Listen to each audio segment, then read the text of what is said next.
So I figured I would do this game. Umihara Kawase Shun, which is the sequel or remake, or I don't know what you want to call it, of the Super Nintendo game. This is all on PlayStation right now. And why am I doing this? For longtime viewers, you will remember this is the very first series that I did commentary on. This was my very first commentary video, was the Super Nintendo game of this. And I had obviously done a bunch of videos before this. You know, like, I mean, a bunch of videos of Rock Band, stuff like that, Guitar Hero, you know, all that kind of stuff.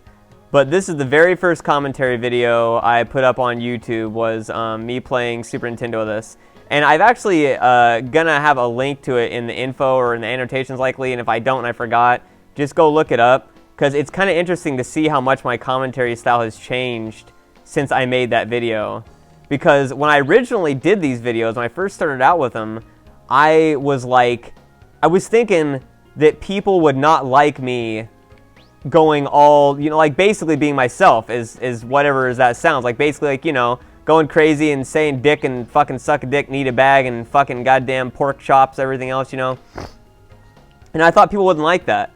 And so I did the first few commentary series I did, real kind of, you know, explanatory and timid, and oh, you know, well, this is how you play the game, and I would like to direct you to where you can blow me. Yes.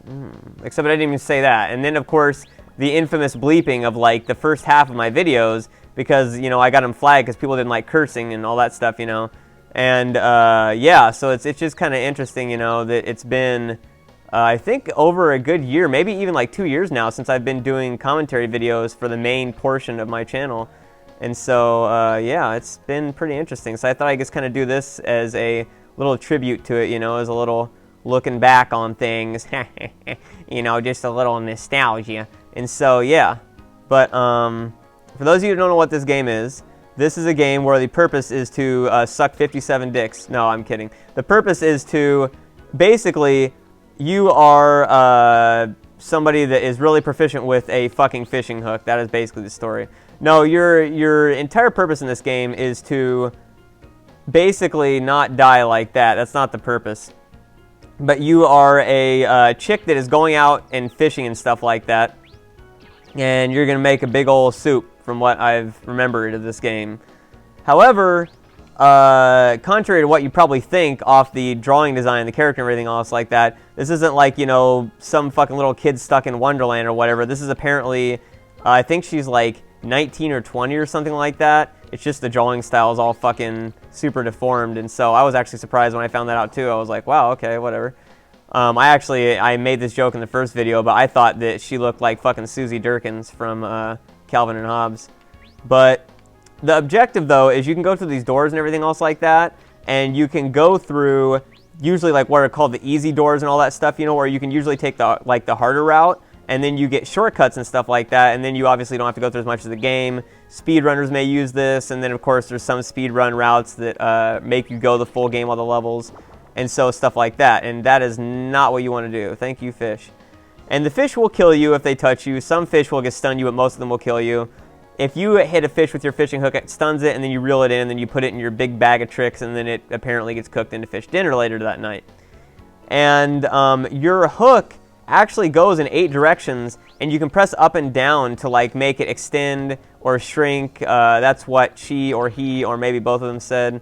And then you can use that to get around the environment. But it's very physics-based. It's actually really impressive, the physics on it.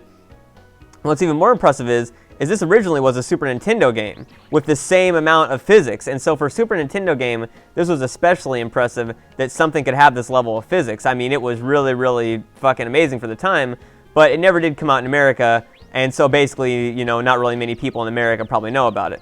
And so, yeah, and that little snail thing won't kill you, it'll just stun you. So this is what we're going to try and do. We're going to be a fucking pro! We're going to go up there, and you're going to get hit by the snail, and we're going to do a little dance. And I'm going to eat it anyways, yeah. So I just decided to show off there my simultaneous pro and newbiness with the physics of the hooking, shot, sling, something.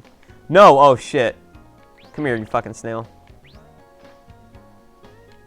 Personally, have never ate snail. Oh, and also, if you get this, it's an extra life. Another bag is an extra life. So your lives are represented by bags, which is highly appropriate considering my vernacular, my verbosity about bags of dicks. And then she is happy because she is obviously lucid from all the mercury and all the fish she's eaten.